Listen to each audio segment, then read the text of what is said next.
As a midwife and a childbirth educator, one of the most common questions is, what do I actually need to take to hospital? And I often see that people will turn up with one extreme or the other, which is either not enough stuff or like an international size suitcase. So in addition to all your normal usual clothes and pyjamas and things like that, I just want to run you through your must-haves for your hospital bag. So starting with labour, first thing I suggest for your bag for birth suite is definitely a heat pack. Partners and support people, this is your job to pop this in the microwave, and 2 of these are actually better than one for the front, one for the back, so don't underestimate the power of this. They're amazing for that pain in labour. The other thing for labour is a really good water bottle, something that you don't have to use 2 hands to unscrew, pop top or a straw, something that you can negotiate really easily in between contractions. It's really important to stay hydrated in labour so those muscles all work effectively.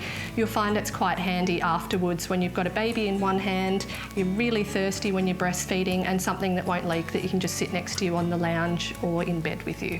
The other essential item for your bag for labour is some snacks. So really good for early labour for mum and really good for partners or support people to keep them going. It's like the old theory of fit your own oxygen mask before someone else's, things that you can just grab to keep your energy up. It can be a long time.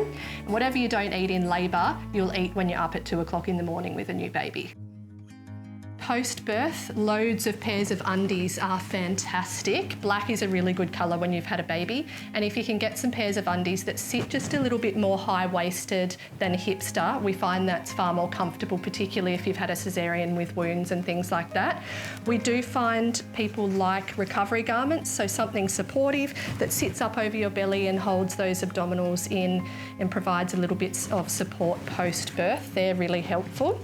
You will need some maternity pads as well, so a couple of packets of those will come in handy while you're in hospital. And we do find after giving birth some intimate wet wipes, just something really gentle that you can pop in your toiletry bag is helpful and often a little bit softer than toilet paper in hospital.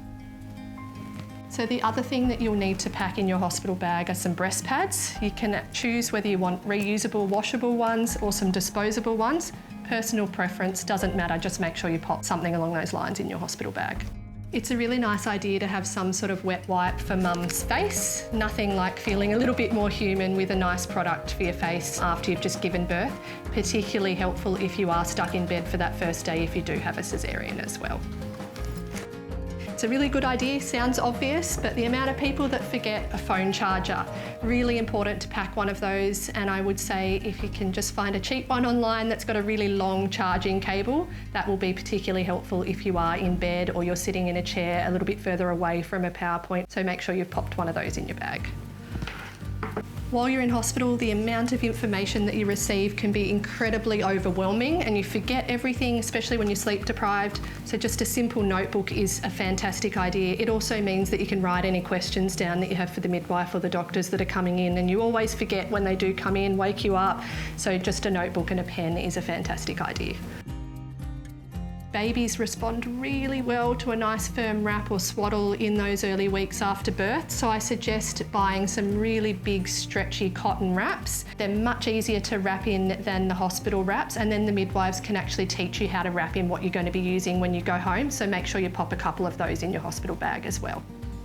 Babies come out with incredibly long nails and they actually do scratch themselves with those nails, so I definitely recommend a baby nail file or a little nail trimmer like the nail snail, just to take any of those sharp edges off. We don't recommend using clippers or scissors in those early weeks because you will accidentally cut the baby's fingers, so have a look for something really gentle, but you will need something to protect the baby from scratching themselves with those little long fingernails. Last of all, sounds totally obvious, but an approved car seat or baby capsule is really, really important. Bring it into hospital, and I do definitely think it's worth spending the money to get it professionally fitted if you spent that much money on a car seat.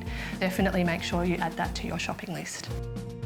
So they're just my top picks of what to pack in your hospital bag. Of course, there's many, many more things that you can pack. There is a fact sheet on the website if you want a little bit more information about those top picks, and be sure to check with your hospital what they provide for you and your baby when you do go in.